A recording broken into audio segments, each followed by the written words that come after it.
आप कह रही हो कि भगवान के कारण बलात्कार होता है। एक बात जी नहीं, मैंने ये नहीं कहा भगवान के कारण होता है। मैं भगवान को बहुत मानती हूँ। आपने कहा ना कलयुग में ऐसा होता है। हाँ, ऐसा जी। है ना बेटा, यदि हर माँ बाप अपने बच्चों को खूब संस्कार दे दें, जी अच्छे संस्कार दें, जी। तो अच्छा संस्कारी बेटा किसी के साथ बलात्कार करेगा? जी नहीं। तो ये तो कमी माँ बाप की है ना, परवरिश की कमी है ना। महाराज जी एक बात बताइए, हर एक माँ बाप तो वो नहीं होते ना जो अपने बेटे को गलत संस्कार दें। माँ बाप होते हैं लापरवाह।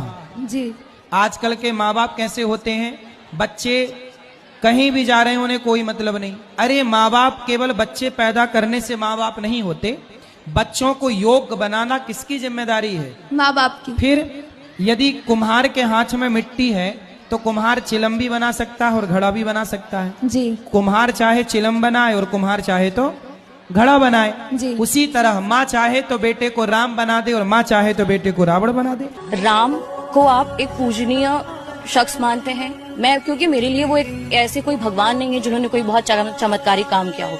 वो एक नैतिक मूल्यों से बने हुए एक इंसान है, जिनके अगर नैतिकों को मैं पालन करती हूँ तो मैं कहूंगी कि हाँ, मैं राम के भक्त हूँ। लेकिन ये एक तरीके का जो माइंडसेट बनाया जा रहा है कि राम की मूर्ति बना दी गई है, पूजा किया जा रहा है, क्या आप भी उस पूजनीय धारणा को मानते हैं या फिर उस नैतिकता वाले राम को मानते हैं? आप बिटिया हैं, आपको बोलूं, आप अपनी माँ से बात करना। आप जब पैदा हुई, दुनिया की हर माँ ने अपने बच्चे से जिब्रिश में बात की। मुंह सीधा खुलता है, बोलना सीधा आता है, फिर भी आपने बात लड़ते तेता है, नीला बीता है। नीला बेता है भाषा नहीं है, ये प्रेम है, स्नेह है, भाव का आवेग है। तो मूर्ति माध्यम है उस भाव के आवेग का।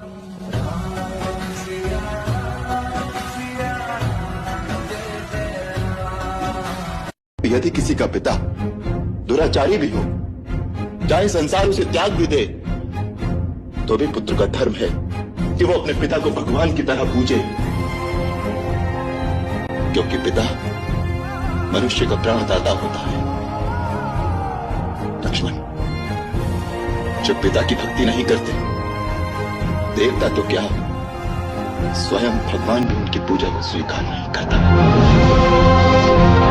जो पिता से विमुख होकर जाते हैं, भगवान भी उनका आदर नहीं करते। इस समय मेरा स्थान राजमहल में नहीं, केवल युद्ध भूमि में है।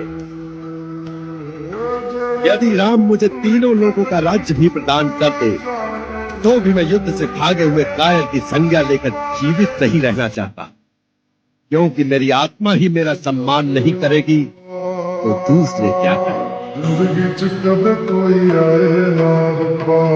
जो